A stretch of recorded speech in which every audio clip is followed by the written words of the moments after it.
শুধু বলে আমার ওসমানের মাথায় গুলি লাগে না, আমার বাংলাদেশের মাথায় গুলি লাগছে, স্বাধীনতা সার্বভৌমত্বের মাথায় গুলি লাগছে। আমার ওসমান তো শুধু আমার কাছে ভাই না, আমার সন্তান হয়ে উঠছে। বাচ্চাদেরকে বিভিন্ন গালিগালাজ করা শুরু করে দিয়েছে, হাতের বয়সী, কোমরের বয়সী, বোঝে কি, নাতের বয়সী, ছেলের বয়সী।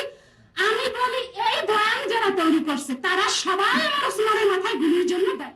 যে ছেলে মেয়েগুলো, যে তরুণরা আন্দোলনে এই হাসিনাকে হটাইতে পারছে, যে আন্দোলন যা খালেদা জিয়ার যারা ট্রিটমেন্ট দিতে বিদেশে নিতে পারে নাই, খালেদা জিয়ার বাড়ি যখন শেষ হয়ে গেল তখন আন্দোলন করে খালেদা জিয়ার বাড়িটা রক্ষা করতে পারে নাই, 57 জন সেনা অফিসার নিহত হলো, বিচার আদায় করতে পারে না। এই তরুণগুলো কিন্তু সেই একটা রাস্তা খুলে দিছে। সেই রাস্তা যখন খুলে দিল, আমাদের প্রবীণদের কাজ ছিল ওই তরুণদেরকে কাছে এনে ওদেরকে হাতে কলমে আমাদের রাজনীতি শিখানো। আমরা হাতে কলমে রাজনীতি শিখাতাম, আমরা কূটনৈতিক সম্পর্ক কিভাবে করবো শিখাতাম, আমরা কালচারাল লড়াইটা কিভাবে করবো শিখাতাম, ভারতের আধিপত্য মুক্ত কিভাবে থাকবে শিখাতাম। সেটা না করে আমরা হাত ছেড়ে দিছি বাচ্চাদের, এবং বাচ্চাদেরকে বিভিন্ন গালিগালাজ করা শুরু করে দিছি, হাতের বয়সী, কোমরের বয়সী, বোঝে কি, নাতের বয়সী, ছেলের বয়সী।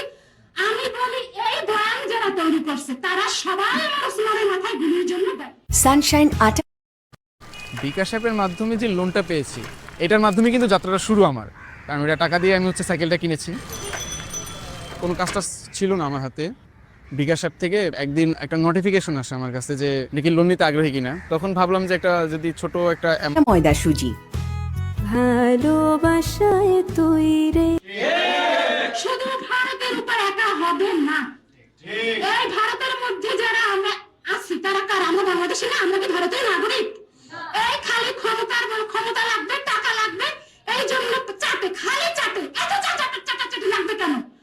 দেশের পরে আওয়ামী লীগ যখনই ধরে নিয়ে যায় অন্যান্য রাজনৈতিক দলরা তাদেরকে নিয়ে ছাড়াই যান।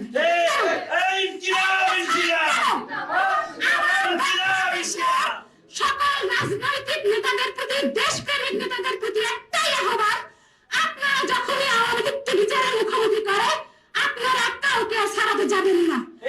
আপনারা শোনেন, আমাকে অনেকেই বলে ব্যালেন্স করে কথা বলে, আমার ঘর বুঝে ব্যালেন্স করে। আমার আর ব্যালেন্স কি আছে? কারণ আমার ওসমান আছে। আমার ওসমান তো শুধু আমার কাছে ভাই না, আমার সন্তান হয়ে উঠছে।